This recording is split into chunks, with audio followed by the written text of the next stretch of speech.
우리는 살다 보면 수많은 선택의 갈림길에 서게 됩니다. 자신의 인생에 큰 영향을 미치지 않는 단순한 문제일 때는 말 그대로 단순하게 생각의 흐름대로, 의식의 흐름대로 선택해도 큰 문제가 없죠. 그러나 때로 중요한 선택을 해야 할 때는 여러 가지 상황을 설정해 보고 또 이익과 손해를 조목조목 따져보고 최대한 유익이 되고 손해를 보지 않는 쪽으로 선택을 하려 합니다. 이것은 당연한 인간의 반응입니다. 그러나 어려움과 위기가 닥쳤을 때는 순간의 선택에 따라 생각지도 못한 결과가 나타날 수 있기 때문에 우리는 매우 신중해집니다. 느긋하게 이것저것 헤아려 볼 겨를이 없는 급박한 순간에 우리는 무엇을 기준으로 선택하게 됩니까? 자신의 경험과 그리고 지식과 정보들을 기준으로 선택하는 경우가 대부분일 것입니다. 그런데 이런 기준들로 선택하는 것은 우리가 이성적일 때 나타나는 모습입니다. 더 자세하게 말씀드리면 감정보다 이성이 앞서 있을 때, 또는 감정보다는 이성적으로 해결하는 것이 더 낫겠다, 더 유익하다라고 판단되어질 때 나타나는 결과이죠. 그렇다면 중요한 선택의 순간에 앞의 경우와는 반대로 감정이 이성보다 더 앞서게 될 때 우리는 어떻게 반응하게 되던가요? 그리고 그때 우리의 선택의 기준은 무엇이 되던가요? 바로 감정이 기준이 되죠. 이성과 감정의 이 균형에서 이 감정이라는 놈이 단 0.0000001%라도 이성을 탁 치고 올라오게 되면 나의 모든 경험과 또 지식과 그런 정보들은 배설물이 되어버립니다. 다양하고 수많은 양의 이성에 비교해서 작은 감정 하나가 바로 이 이성을 삼켜버리고 덮어버리는 일이 순식간에 일어나는 것입니다. 잠언 4장 23절에는 무릇 지킬 만한 것보다 내 마음을 지키라, 생명의 근원이 이에서 남이니라 라는 말씀이 있습니다. 저는 아직 이제 40대 초반이지만 나이가 먹을수록 왜 이리도 이 구절이 가슴 깊이 새겨지는 것인지 모르겠습니다. 사람은 감정의 출렁임에 따라서 우리의 마음도 함께 출렁이게 되고요. 또는 마음은 그게 아닌데 감정이 나를 사로잡고 나를 파고 들어와서 마음이 그 감정을 이기지 못할 때도 많이 있습니다. 이것은 나이가 많아도 삶의 경험이 풍부해도 또 자신이 가진 지식과 정보가 방대해도 이런 작은 감정 하나를 이길 수가 없습니다. 이처럼 감정의 힘이라는 것이 정말 무섭습니다. 이러한 사실들을 깊이 상고하게 되면 인간인 내가 얼마나 연약하고 더 부족한 존재인지를 깨닫게 됩니다. 지금까지 말씀드린 이 감정과 이성의 이 관계 안에 신앙이라는 것이 끼어들면 이 일은 더욱 복잡해집니다. 그리스도인은 감정과 이성과 더불어서 신앙이라는 것까지 생각해야 되죠. 그러나 이 세 가지는 동등한 항목이 아닙니다. 그리스도인은 신앙을 기준으로 감정과 이성의 균형을 맞춰야 합니다. 다시 말해서 예수를 기준으로, 그리고 말씀을 기준으로, 은혜의 경험을 기준으로 감정과 이성을 컨트롤할 수 있어야 되고, 그리고 선택의 기로에 섰을 때 바로 지혜로운 결단을 할 수 있어야 합니다. 오늘 우리가 읽은 본문은 막막한 도피 생활 속에서 하나님의 건지심과 보호하심을 몇 번이나 경험하고도, 그리고 그 사실에 대해서 찬양과 탄원의 시로 하나님, 인도하시는 하나님에 대한 신뢰와 의지함을 몇 번이나 고백하고도 순간 자신의 생각과 마음을 훅 하고 파고 들어온 두려움과 절망을 이기지 못하고 지극히 인간적인 선택을 하고 있는 다윗을 고발하고 있습니다. 그러나 항상 이렇게 말씀 속에서 말씀 속에 나타난 인물들에 대해서 그들의 약점과 연약함들을 성경이 고발할 때는 오늘날 우리는 이제 전지적 시점으로 성경을 읽기 때문에 우리들에게는 이 성경의 고발이 나 자신을 향한 경고와 교훈의 말씀이라는 것을 여러분들 기억하시기 바랍니다. 그래서 오늘 본문의 다윗의 모습을 통해서 지금 현재 오직 믿음으로 하나님의 자녀라고 그리고 의인이라고 인정받은 우리가 두려움과 급박한 선택의 기로에서 어떻게 반응해야 할지를 한번 묵상해 보겠습니다. 오늘 본문은 1절에서 4절, 그리고 5절에서 7절, 그리고 8절에서 12절까지 세 부분으로 나눌 수 있습니다. 여러분 성경에도 그렇게 돼 있을 거예요. 이제 이렇게 채워지지 않는 동그라미로 그렇게 구분해 놨을 겁니다. 이렇게 세 부분으로 나눌 수 있어요. 그래서 첫 부분의 말씀부터 한번 살펴보겠습니다. 1절에서 4절까지는 다윗이 블레셋으로 망명하는 그 과정에 대해서 얘기합니다. 우리 1절을 한번 같이 읽어볼까요? 1절을 읽겠습니다. 시작. 다윗이 그 마음에 생각하기를 내가 후일에는 사울의 손에 붙잡히리니 블레셋 사람들의 땅으로 피하여 들어가는 것이 좋으리로다. 사울이 이스라엘 온 영토 내에서 다시 나를 찾다가 단념하리니 내가 그의 손에서 벗어나리라 하고. 아멘. 한글 성경에는 나타나 있지 않지만 이 구절의 원문인 히브리어 원문과 그리고 또 다른 번역본인 영어 성경에는 27장 1절이 시작될 때 접속사 하나가 붙습니다. 영어 성경에서는 but이 붙습니다. 그러나 라는 단어가 붙어 있거든요. 이것은 지금 우리 이 27장 바로 앞에 있는 26장의 말씀 이 마지막 부분을 보면 우리가 이제 목사님을 통해서 들었듯이 사울과 다윗이 어느 정도 이제 화해한 시점에서 27장이 시작되는데 27장의 첫 구절이 접속사가 그러나라고 시작되는 것은 바로 앞에 26장의 분위기와는 뭔가 반대되는 분위기가 이어진다는 것을 알게 합니다.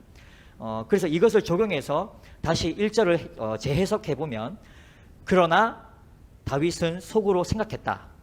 이대로 가다가 언젠가는 사울에게 붙잡혀서 죽게 될 거야. 지금 내가 할 수 있는 최선의 방법은 블레셋으로 도망치는 거야. 그러면 사울은 나를 찾는 것을 그만둘 것이고 나는 그의 손에서 해방될 수 있을 거야 라고 다윗이 생각했다는 겁니다. 이렇게 중요한 선택의 기로에서 결국 블레셋으로 도망가야겠다는 이 다윗의 결정이 한편으로는 이해가 되지만 또 한편으로는 이해가 되지 않는 부분이 있습니다. 이해가 되는 이유는 첫 번째, 다윗의 오랜 도피 생활 때문입니다. 다윗이 블레셋으로 망명하려는 것은 이번이 처음이 아닙니다. 사무엘상 21장 10절에서 15절에 보면 다윗은 사울을 두려워하여 홀로 블레셋의 가드 왕 아기스에게로 갔습니다. 그러나 거기에서도 다윗을 알아본 그 아기스의 신하들 때문에 다윗은 죽을 위험에 처하게 되죠. 그때 다윗이 미친 척하고 그 위기에서 벗어나는 그런 치욕의 순간을 경험합니다. 여러분 오늘 저희가 첫 찬양으로 불렀던 406장 찬송가 406장 이 제목의 그 아래에 있는 성경 구절이 보면 시편 56편 3절을 기록하고 있습니다. 내가 두려워하는 날에는 내가 주를 의지하리이다. 이 말씀이 기록되어 있는데 이것을 따라서 시편 56편에 있는 표제를 한번 보면 바로 이렇게 기록되어 있습니다. 다윗이 가드에서 블레셋인에게 잡힌 때에 이 시편 56편이 바로 이 사무엘상 21장 10절에서 15절 사이에 다윗이 미친 척 하였을 때 이때 다윗이 지은 시라는 겁니다. 이 표제에서 보듯이 다윗은 그러한 치욕과 수모 속에서도 하나님께 호소하고 하나님의 구원의 확신을 노래했다는 것을 알 수 있죠. 이러한 경험이 있었음에도 불구하고 다윗이 굳이 블레셋으로 가려는 이유를 한번 헤아려 볼 때 그의 도피 생활이 얼마나 힘들었으면 하고 생각할 수 있는 겁니다. 여러분 이게 나의 입장이라고 한번 생각해 봅시다. 누군가가 나를 죽이려고 권력과 사람들을 이용해서 점점 나를 조여온다는 이것을 내가 느낄 수 있을 때 그것을 체감하게 될 때 여러분들은 과연 어떻게 반응하셨을 것 같습니까? 거기다가 나를 죽이려는 그 사람이 일면식도 없는 사람이 아니고 나를 잘 아는 그 XX라면 이 보통 사람이라면 이런 오랜 도피 생활은 육체적인 한계 그리고 더불어서 배신감과 절망감 그리고 두려움 등 그런 정신적인 고통 이런 것들이 동시에 찾아와서 그 사람을 미치게 하지 않았다면 오히려 정말 다행인 것이겠죠. 예, 보통 사람이라면 정말 감당할 수 없는 그런 상황일 겁니다. 그렇게 생각했을 때에 다윗의 도피 생활이 정말 얼마나 힘들었을까라고 인간적으로 조금 헤아려 볼 수 있다는 것이죠. 그리고 다윗의 이 망명에 이해되는 두 번째 이유는 지금 다윗은 혼자가 아니라는 겁니다. 우리가 읽었던 본문 2절 3절을 보면 그를 따르는 600명의 용사들이 있습니다. 그리고 그들뿐만 아니라 그들과 함께하는 가족들이 있습니다. 처자식들이 있다라는 거죠. 그래서 학자들은 이 모든 인원수를 적어도 2,000명 이상으로 추측하고 있습니다. 거기에다 또 이어서 보면 다윗의 아내들도 함께 하고 있죠. 이런 대규모의 인원들을 이끌고 이 당시에 유랑 생활을 하게 된다면 가장 힘들고 어려웠던 것은 무엇이었겠습니까? 바로 식량의 어려움입니다. 여러분 기억하실 겁니다. 다윗과 아비가일의 남편인 나발의 일화를 기억하시죠? 다윗이 나발의 이 양들을 이렇게 돌봐줬던 이유가 어디 있었습니까? 바로 식량을 구하기 위해서였거든요. 이처럼 다윗은 그와 함께한 2,000명의 동지들의 생사를 책임져야 했습니다. 그래서 블레셋으로의 망명 결정이 외로운 리더로서의 그들 자기와 함께하는 자들을 염려하고 걱정하는 그런 깊은 고심에서 나온 불가피한 선택이었다는 것도 우리는 인간적으로 충분히 공감할 수 있습니다.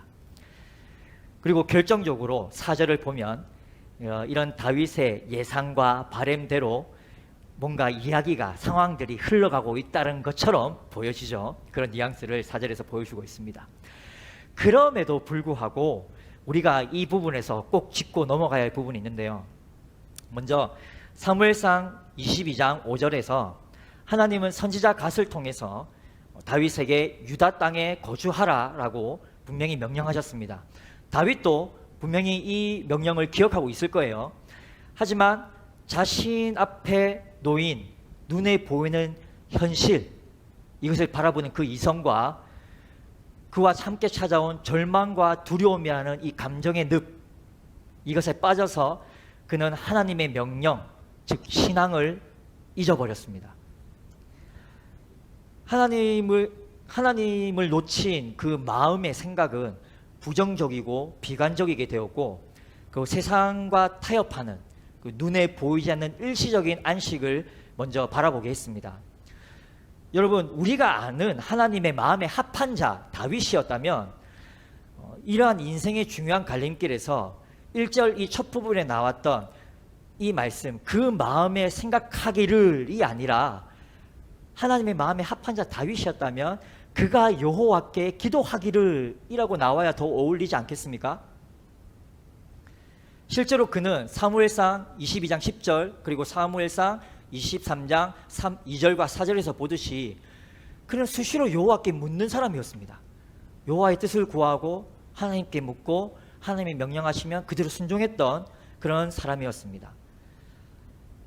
만약 다윗이 이 상황에서 하나님께 기도하였다면 과연 하나님은 블레셋으로 가라고 다윗에게 명하셨을까요? 이런 것들을 한번 깊이 고민해 보게 됩니다. 더군다나 다윗은 바로 앞서 두 번이나 사울을 죽일 기회가 있었지만 하나님의 택함 받은, 하나님의 기름 부음 받은 그 왕을 자신의 손으로 죽일 수 없다 하여 그를 죽일 기회가 있어서도 그를 죽이지 않았죠. 그리고 분노로 인해서 나발을 죽일 수 있었지만 아비가일의 지혜로 그 분노의 감정들을 이겨낼 수 있었습니다. 그리고 비록 도망자의 신세였지만 도망자의 신세로서 갖은 시험과 유혹 속에서도 하나님의 도우심으로 승리했던 다윗입니다. 여러분, 그가 지었던 수많은 시편들을 생각해 보십시오. 찬송시와 탄원시, 그 가운데 하나님을 의지했던 이런 고백들이 그가 어떤 믿음의 소유자였는지를 증거하고 있습니다. 지금 블레셋 망명을 결정하기까지 바로 그 앞전까지도 이러한 하나님의 특별하고도 세밀한 은혜를 경험했던 다윗이었습니다. 그는 의인이라고 높임받았고 이스라엘의 성군이라고 불리고 하나님의 마음에 합한 자라고까지 불렸던 다윗입니다. 그런데 블레셋으로의 망명을 결정했던 이 다윗의 모습이 한편으로는 이해가 가지가 않습니다. 그래서 이런 다윗의 모습을 보고 있노라면 답답하기도 하고 또 실망스럽기도 하고 더 나아가 짜증과 탄식이 일어나지만 그러다 보면 결국 저 깊은 저의 양심에서 이런 음성이 들려오죠. 내랑 똑같네. 그래서 어느새 이런 다윗을 향한 비판들이 나를 향한 탄식으로 다시 돌아옵니다. 여러분, 제게 주신 노래 중에 이런 가사가 있습니다. 이제 믿음도 내 것이 아닙니다 라는 제목인데, 제가 이제 20대 중반에 서울로 올라가서 사역 가운데 좀 기도 가운데서 이런 깊은 깨달음을 얻었을 때가 있었어요. 나는 믿는다고 고백하는데 그래서 이 믿음이 내 것이라고 항상 생각했었는데 이 믿음이 내 것이 아니구나, 내가 믿는 것이 아니구나 라는 것을 한번 깊이 깨달은 적이 있었습니다. 그때 하나님께서 이런 가사를 주셔서 제가 이 가사로 노래를 만들었었는데 그 부분을 잠시 읽어드리겠습니다. 하나님, 난 너무 두렵습니다. 내가 표현했던 믿음의 말들이 이 작은 요동에도 서 있지 못하는 거짓된 고백이 될 것 같아서요. 오 나의 주, 은혜 앞에 모든 것 쏟아냅니다. 스스로를 속여왔던 자존심도 던져내 버립니다. 오 나의 주, 사랑 앞에 겸손히 나아갑니다. 주의 긍휼과 자비로 내 영혼을 가르치소서. 여러분, 인생의 중요한 갈림길에서 우리는 문제를 바라보고 있던 시선을 하나님께로 돌리고 마음의 생각보다 기도를 먼저 택해야 합니다. 다윗의 식솔들처럼 우리의 자녀 또는 우리 주위의 불신앙의 지인들, 그리고 함께하는 현재 우리 믿음의 공동체 구성원들 등 여러분의 믿음의 선택을 주시하고 그것에 영향을 받는 사람들이 있다는 것을 잊지 마십시오. 하나님 앞에서, 사람 앞에서 어제 나의 고백이 거짓되고 헛된 것이 아니라는 것을 증명할 수 있도록 몸부림치는 우리 성도님들이 되시기를 소망합니다. 그리고 그것이 하나님께 드린 나의 기도에 대한 나의 삶의 응답입니다. 이번엔 두 번째 5절에서 7절을 한번 살펴보겠습니다. 5절에서 7절은 다윗이 시글락이라는 곳에 거주하게 된 경위가 기록되어 있습니다. 시글락이라는 곳은 원래 여호수아서 15장 31절에 시므온 족속에게 주어진 유다의 남쪽 변방 지역에 있던 땅이었지만 사울의 통치 기간 때는 블레셋의 땅이었습니다. 다시 말해 블레셋에게 빼앗겼다는 거죠. 블레셋에게는 이 시글락이 유다와의 경계 지역에 있었기 때문에 블레셋 입장에서는 이곳이 군사적으로 아주 중요한 요충지였습니다. 그런데 재미있는 사실은 앞서 말씀드렸던 이 다윗이 미친 척하였던 사무엘상 21장 10절에서 15절에 나왔던 블레셋의 가드 왕 아기스가 바로 지금 5절에서 7절에 나오는 아기스 왕과 동일 인물입니다. 그런데 사무엘상 21장에서 나왔던 아기스 왕의 다윗이 왔을 때 아기스 왕의 반응과 지금 우리가 읽은 본문에서 나타난 아기스 왕의 반응이 전혀 다릅니다. 다윗이 21장에서 혼자 왔을 때는 다윗을 죽이려고 했는데, 근데 지금 본문에서는 다윗이 원하는 지방 성읍을 자신의 군사 요충지로서 아주 중요한 이 시글락을 순순히 내어줍니다. 이것으로 보아서 우리가 추측할 수 있는 건 이전에는 다윗이 홀로 가드에 왔을 때는 와는 다르게 현재는 블레셋의 적국인 이스라엘의 왕 사울을 피해서 지금 다윗이 도망치고 있다는 사실을 아기스 왕도 이제 보고를 통해 알고 있었던 것으로 짐작할 수 있습니다. 그리고 그에게는 정치적으로 군사적으로 다윗을 이용하려 하는 그런 의도도 엿보입니다. 그리고 이 의도는 이제 저희가 읽었던 이 본문 후반부와 그 사무엘상 29장에 명백히 드러납니다. 어쨌든 이번에도 역시 다윗은 자기가 바란 대로 그리고 자신의 의도대로 시글락을 얻었고 그와 함께 자신의 동지들이 좀 안정적으로 1년 4개월 동안 거주하고 지낼 수 있는 곳을 얻게 되죠. 근데 저는 이제 이 내용을 읽으면서 문득 요나의 말씀이 생각났습니다. 지금 화면에도 요나서 1장 3절의 말씀이 나오는데요. 우리 같이 한번 읽어보실까요? 시작. 그러나 요나가 여호와의 얼굴을 피하려고 일어나 다시스로 도망하려 하여 욥바로 내려갔더니 마침 다시스로 가는 배를 만난지라. 어떤 경우나 기회에 알맞게 라는 사전적 뜻을 가지고 있는 단어가 바로 마침입니다. 근데 이 마침이라는 단어는 때로는 우리 신앙인들을 정말 혼란스럽게 합니다. 그죠? 오늘 다윗도 자신의 바램과 계획대로 마침 기회에 알맞게 아기스 왕으로부터 시글락 땅을 얻었습니다. 근데 한편으로는 이 장면이 좀 어려운 상황 속에서도 하나님의 택한 백성에게 살 길을 내어주시는 그런 하나님의 세심한 손길을 느낄 수 있는 부분이다 라고 해석할 수도 있습니다. 그죠?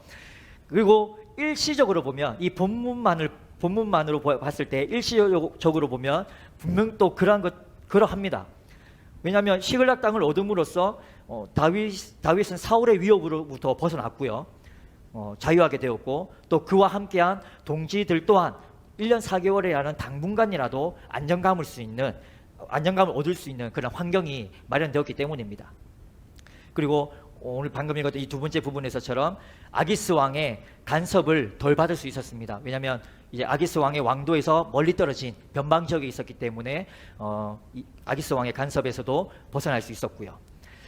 그리고 이제 뒤에 보면 1년 4개월을 거주하는 동안에 시글락은 이제 이 유다 남부 변방에 있는 이방 족속들을 공격할 때에 이 군사 본부로도 사용되어진 그런 곳입니다.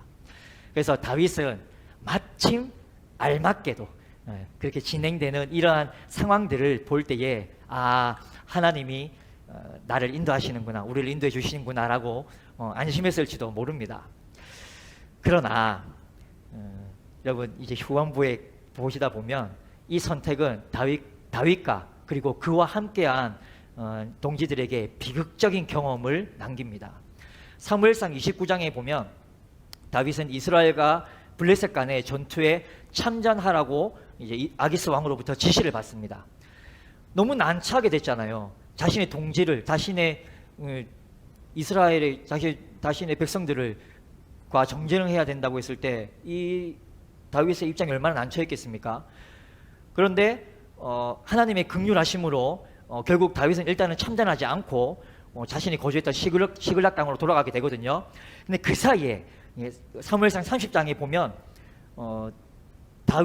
그곳에 남아있던 다윗의 아내들과 그리고 처자식들 그리고 함께했던 모든 그 가족들이 아말렉 족속의 공격을 받아서 모두 사로잡혀가게 됩니다. 그리고 그들이 다윗과 그 600명 용사들이 시글락 땅에 돌아왔을 때의 그 상황을 보고 그와 함께한 용사들이 소위 말하면 이제 미쳐버렸죠. 예, 막 눈물을 흘리면서 그 마음속에 일어났던 그 감정을 주체하지 못하고 자신의 리더였던 다윗을 돌로 치려 죽이려고 합니다.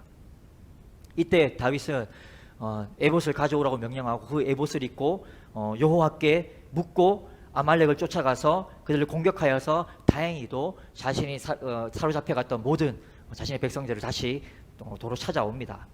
그래서 이 이야기의 결국은 하나님의 마음에 합한 자 다윗을 이스라엘 왕으로 세우기로 계획하시고 도우시는 하나님의 신실하신 은혜와 간섭하심을 확인할 수 있습니다.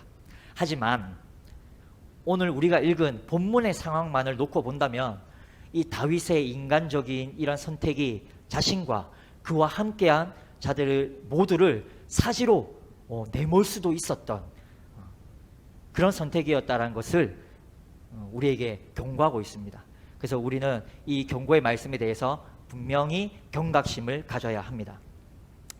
아무튼 학자들은 다윗이 시글락에 거주한 이 1년 4개월 동안에 그가 하나님과의 관계가 좀 소홀했을 것이다 라고 얘기하는데요. 왜냐하면 앞서 말씀드린 대로 시편 56편 외에도 다윗은 수많은 시를 지었죠. 56편 그 근처 54, 52, 57, 58 이런 말씀의 표제를 보면 대부분 다윗이 쫓기고 있을 때, 사울에게 쫓기고 있을 때 지은 시들도 많이 있습니다. 그런데 공교롭게도 현재 발견된 다윗의 시편들 중에 그가 시글락에 거주했을 동안 그 1년 4개월 동안 지었던 시들은 없다라고 합니다. 그래서 학자들은 다윗이 이 기간 동안에 하나님과의 그런 관계가 좀 소홀했을 것이다 라고 추측하거든요. 여러분, 우리도 이제 이렇게 신앙인으로서 살아가다 보면 신앙의 한계에 부딪힐 때가 분명히 옵니다.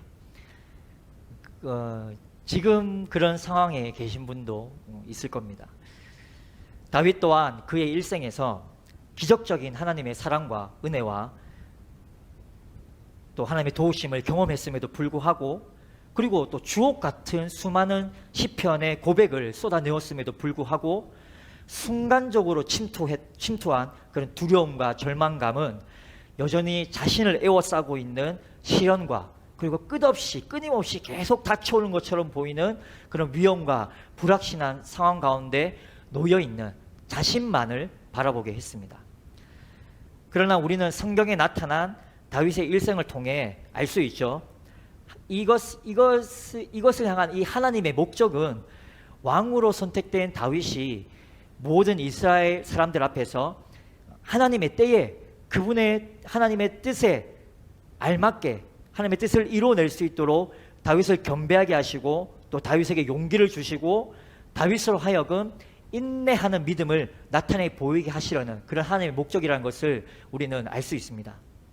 하나님은 당신의 신실하신 택함과 그 약속을 지키시기 위해서 몇 번이고 다윗의 삶에 역사하셨습니다. 다윗의 하나님은 오늘날 믿음으로 살아가려고 발버둥 치지만 때론 한계에 부딪혀서 낙담하고 낙심하고 있는 우리들에게도 동일하게 일하시는 하나님이십니다.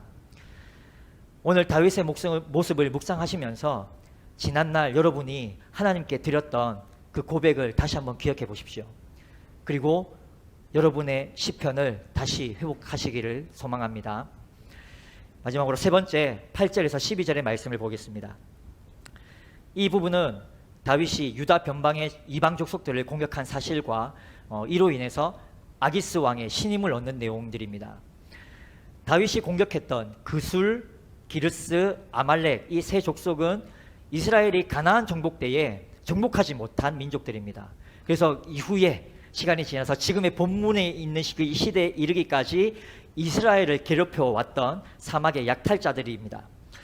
다윗은 시글락에 거주하는 동안에 이스라엘의 대적자였던 그들을 공격하였고 그들의 남녀를 살려두지 않았고, 전쟁이 끝난 후 곧바로 아기스에게로 가서 그가 그들로부터 탈취한 노략물을 가지고 이 전쟁에 대한 보고를 합니다. 10절을 보면 아기스의 말이 오늘은 이라고 얘기합니다. 그래서 이렇게 번역된 것을 보면 다윗이 이제 시글락에 있으면서 1년 4개월 동안 수시로 이 이방 족속들을 공격했다는 것을 짐작할 수 있죠. 그리고 10절에 나타난 이 세 족속들 얘기할 때 네겝이라고 얘기하지 않습니까? 이 네겝은 히브리어로 이제 남쪽 또는 메마른 땅 곳을 얘기합니다. 그래서 이 세 족속들, 이방 족속들이 사막에 거주하면서 수시로 이스라엘을 침입했던 족속들이라는 겁니다. 그리고 11절에는 다윗이 이방 족속들의 남녀를 살려두지 않았던 그 이유에 대해서 말하고 있고, 12절에는 다윗의 보고를 들은 아기스 왕이 이제 다윗이 완전히 내 부하가 됐어, 다시 말해서 내 종이 되었다고 확신하고 있는 모습을 보여줍니다. 다윗이 이스라엘의 대적이었던 그술과 기르스, 아말렉 족속들을 공격한 것에 대해서 학자들 간에는 조금 상이한 의견이 있습니다. 다윗은 자신이 처한 이런 상황 가운데서도 사울이 이루지 못했던 그런 하나님의 명령을 완수하기 위해서 성전을 치룬 것이다 라고 해석하는 견해가 있습니다. 하나님의 거룩한 전쟁이다 라는 해석이죠. 그런데 이에 반해서 이스라엘의 성전은 하나님이 명하신 대로 완전히 진멸하는 것인데, 다윗이 노략물을 취한 이 전쟁은 성전이라고 부를 수 없고, 또 단지 그가 시글락에 거주하는 그와 함께하는 그 백성들을 이제 살리기 위해서 그가 벌인 생존 전쟁일 뿐이다 라고 보는 견해가 있거든요. 저는 이 두 견해가 복합적으로 일어난 전쟁이라고 보고 싶은데 개인적으로는 좀 후자의 견해를 좀 지지하는 편입니다. 왜냐하면 여러분 앞에 이제 이스라엘이 수많은 전쟁을 벌였는데 그 전쟁의 얘기들을 자세하게 한번 잘 읽어보시면 이스라엘은 성전, 하나님의 거룩한 전쟁을 치를 때에 먼저 하나님께 물었습니다. 하나님께 먼저 항상 기도하고 하나님 내가 치러 가리이까? 라고 물었거든요. 그러나 본문상에서는 다윗이 유다 남방의 이방 족속들과의 전쟁을 치를 때 하나님께 기도했다, 하나님께 물었다는 이런 내용이 없습니다. 그리고 당연히 자신의 동족과는 전쟁할 수 없는 노릇이었고 2,000명이 넘는 식솔들의 먹을거리 그리고 입을거리들을 해결하기 위해서는 이방 족속들과의 이 전쟁은 이제 불가피한 것이었을 겁니다. 쉽게 말해서 겸사겸사라는 느낌이 저는 많이 강하다고 생각합니다. 그가 약탈한 목록들이 이제 9절에 나오잖아요. 잘 보면 양과 소와 나귀와 낙타와 의복이라고 자세하게 명시하고 있습니다. 이런 것도 바로 그 학자들의 후자의 이 견해를 조금 지지하는데 한몫한다고 생각합니다. 그리고 11절에 보면 다윗이 이방 족속의 남녀를 모두 죽인 이유를 설명하고 있는데 그것처럼 어떤 거룩한 전쟁으로서 뭔가 내가 하나님의 진멸하라고 명령하셨던 그런 이방 족속들을 쳐야겠다라는 그런 사명감에 불타서 임했던 그런 성전이라기보다 시글락으로 망명한 후에 이런 이방 족속들을 쳤던 이런 자신의 습관, 성경에 표현된 것처럼요, 그런 수시로 공격하였던 이런 습관으로 표현됐던 이 공격이 이 아기스 왕의 귀에 흘러 들어가게 되면 안 되었기에 그들의 입을 막기 위해서라도 그들을 모두 죽여야 했습니다. 다시 말하면 자기가 살기 위한 처신에 불과하지 않았나라고 생각하는 겁니다. 이렇게 27장의 이 마지막 부분들은 중요한 선택의 갈림길에서 하나님과는 상관없이 자신의 마음의 생각대로 결정했을 때 진행되는 그 일의 과정들을 지금 보여주고 있거든요. 그래서 다윗의 입장에서 이것을 한편으로 본다면 자신의 생명을 위협했던 사울의 추격도 마침 끝났고 함께하는 식솔들을 위한 안정된 거주지도 마침 얻었고 그리고 끝내 이스라엘의 대적이었던 블레셋 가드왕 아기스의 신임까지 얻음으로써 그리고 그의 충실한 종이 됨으로써 현재 다윗의 입장에서는 더할 나위 없는 안정감을 느낄 수 있는 상황이 되었습니다. 그런데 우리는 이것이 하나님이 원하지 않는 것이라는 것을 사무엘상의 이제 뒤에 남은 후반부의 말씀들을 통해서 알 수 있게 됩니다. 그리고 한 가지 더 주목할 것은 아기스 왕을 향한 다윗의 보고입니다. 다윗은 아기스에게 자신이 공격한 이방 족속들의 이름을 얘기하는데 근데 자신이 공격한 그 이방 족속들의 이름이 아닌 보시면 유다 남방 그리고 유다 지방에 속한 여라무엘 부족 그리고 모세의 장인 이드로의 후손들인 겐 족속의 이름을 보고하거든요. 말 그대로 사실대로 보고한 것이 아니라 꾀를 써서 돌려서 보고하였습니다. 그런데 지금 본인이 말한 이 유다 인근 지역의 유다 남방, 여라무엘 부족 그리고 겐 족속 이 사람들은 분명 유다 남부의 변방 지역에 속해 있습니다. 그리고 공교롭게도 실제로 그가 공격했던 이방 족속들도 유다 남부의 변방 지역에 있는 사람들이거든요. 그래서 이것이 어떻게 보면 완벽한 거짓말도 아니지만 또 그렇다고 해서 완벽한 사실을 말한 것도 아니라는 겁니다. 그런데 이런 꾀가 다윗의 입장에서는 어쩔 수 없는 당연한 처사라고 볼 수도 있습니다. 왜냐하면 다윗이 블레셋의 대적인 이스라엘 민족들이 아닌 이스라엘의 대적을 공격한 사실을 아기스가 알게 된다면 그때로 그 후로부터 다윗이 이제 블레셋에 망명하게 된 그런 의도가 조금 의심을 받게 될 것이고 그 의심을 받게 됐을 때 결국 일어날 결과들은 뻔하지 않겠습니까? 이러한 다윗의 보고를 가지고도 어떤 학자는 이것은 하나님께서 다윗에게 주신 하나님의 지혜다라고 말하는 사람도 있거든요. 근데 저는 이 견해에 별로 동의하고 싶은 생각이 없습니다. 이유야 어찌됐든 다윗의 거짓 보고는 하나님의 사람으로서 분명히 옳지 않은 처사였습니다. 비록 아기스의 신임을 얻었지만 이 신임을 통해서 결국 아까 말씀드렸던 대로 28장과 30장에서 그와 함께한 식솔들이 엄청난 위기를 맞게 되지 않습니까? 바로 그 도화선이 되거든요. 자신과 함께하는 식솔들의 생명을 위해서 어쩔 수 없는 거짓말이었지만 여러분 아시지 않습니까? 그 거짓말을 하는 동안에 또 다른 거짓말과 거짓말들이 계속 이어서 나왔을 거예요. 그리고 이런 다윗의 지금 보여지는 이 정황상 저는 이제 이 노략이 주목적이었다고 보고 있는데, 이런 노략이 주목적이었던 이 이방 족속과의 정쟁을 통해서 그들의 남녀를 살려두지 않은 처사 또한 하나님의 성전이다라고 다윗 스스로도 뭔가 이제 합리화했지 않았을까라고 조금 이렇게 생각도 해보는 겁니다.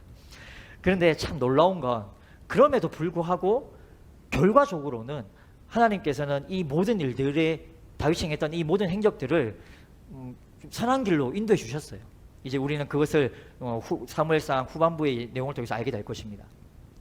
그런데 여기서 우리는 혼돈하지 말아야 할 것이 있습니다. 오늘 사무엘상의 저자가 이런 다윗의 행적들을 낱낱이 고발하는 것은 하나님이 택한 백성은 때론 넘어지고 실수해도 또 무슨 짓을 해도 하나님이 선한 것으로 인도해 주신다라는 것이 주목적이 아닙니다. 물론 택한 백성에 대한 하나님의 선한 인도하심은 우리가 믿는 바 분명한 사실입니다.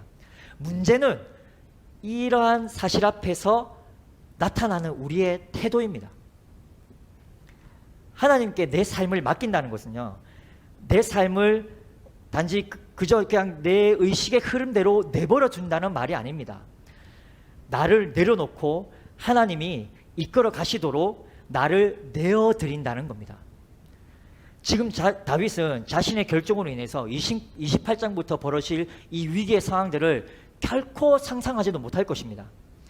마치 그 큰 폭풍이 일어나서 배가 깨져서 바다에 빠져서 큰 물고기의 뱃속에서 3일 밤낮을 있을지도 모르고 지금 다시스로 가는 배 밑에서 여유롭게 자고 있는 요나처럼 말입니다. 그런데 여러분, 우리는 성경을 자세히 읽어보면 분명히 알 수 있습니다. 요나를 삼켰던 그 큰 물고기는 하나님께서 예비하신 것입니다. 이제 말씀을 정리하겠습니다. 어느 누구에게나 찾아오는 선택의 갈림길, 그리고 그 앞에 어느 누구에게나 선택의 권한은 주어졌습니다. 그리고 어느 누구에게나 내 마음의 생각대로, 그리고 내 감정대로, 내 경험과 정보대로 선택할 수 있습니다.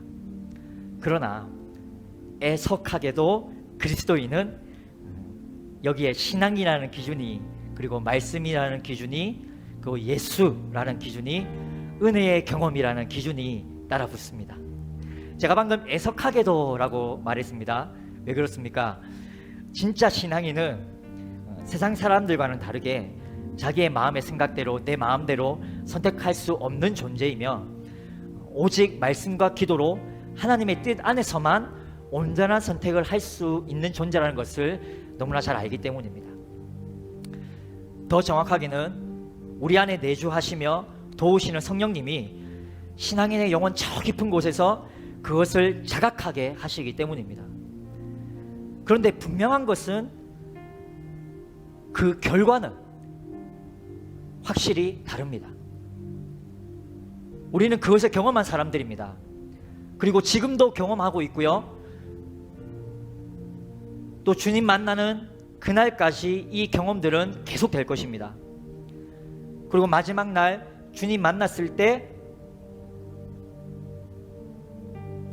그래 네가 틀리지 않았어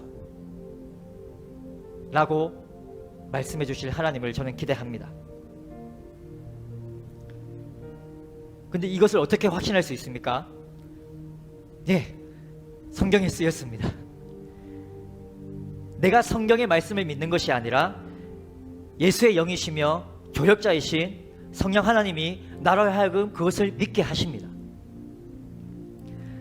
여러분, 오늘 기도하러 나오신 이 밤에 혼자서는 감당할 수 없는 시련과 아픔, 그리고 절망과 두려움에 사로잡힐 때, 그로 인한 선택의 갈림길에서 서게 될 때, 인간적이고 일시적인 유혹의 그 안전의 유혹에서 나의 눈을 돌려서 우리의 시선을 하나님께 고정시키고 살아계셔서 역사하시는 그 하나님을 바라보는 믿음을 강구하는 오늘 이 밤에 여러분들이 되시기를 원하고 바라고 기도합니다.